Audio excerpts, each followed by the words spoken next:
What's up, everybody? Part 2 of our interview with pro player Drew Lehman. And in our first interview, he talked about some of the rule changes from playing college basketball to professional basketball in Europe. Now, when I was playing, people were constantly asking me, just what's it like? And so having another person's perspective, such as yours, what were some of the adjustments that you had to make just living-wise, going from being a college player, a college student, living in the United States, to going overseas where you don't know anybody? Well, first and foremost, the biggest adjustment for me was, just being by myself. So you get over there, obviously you don't know anybody, and you're in a new place. Where I was at, they have their own language, which was Icelandic in this particular case. And, most people speak English, so that was very, very helpful. But as far as first getting over there, the first 3 weeks obviously were the biggest adjustment. I was just trying to figure out how to get places. Sure. Travel. Driving was a little bit different. Some small stuff like you can't turn right at a red light. Right. In Iceland, stuff like that. So that takes some getting used to. I would go into the grocery store my first couple weeks, and I didn't know what to buy.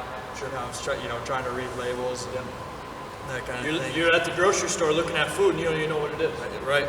So unless it's pretty clear, some of it, I can go into the produce section and pick up an apple easily enough, Sure. But anything in like a box or that kind of thing made it really difficult to figure out what kind of food I was trying to buy. Now, I played overseas for 4 years. I was taking right on red the whole time until the end of my last season, and somebody was like, "Hey, that's illegal," and thankfully I never got pulled over. Yeah. What were some of the other adjustments you had to make from living over there your first season? Well, Iceland's a very small country, so it's geographically about the size of a state, maybe a little bigger than Ohio, I would say. But the population size is only 300,000. Okay. So there's a lot less, to do, and a lot, less going on as far as, when we were traveling to games, there would be 2 places to stop.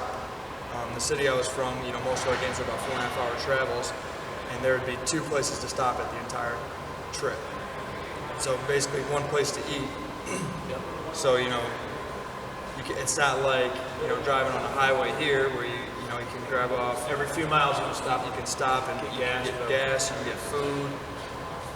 So, that was a lot of the biggest adjustments.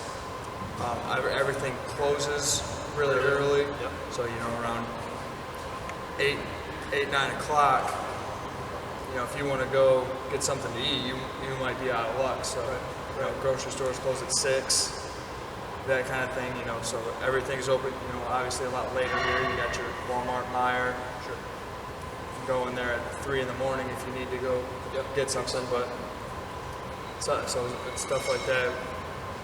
There's different. Yeah, and you have to be willing, if you're playing overseas, a lot of times there's you might be the only American on the team, there might be one other American on the team. You have to be willing to live somewhat an isolated lifestyle so you can make a living playing the game of basketball. My first year overseas, I was the only American on the team, and it does get a little bit lonely. You have to have kind of that type of personality if you're really willing to do it. I know some really good basketball players who went overseas for 1 year, and they would have made a pretty nice living for 10 years or however they would have been playing.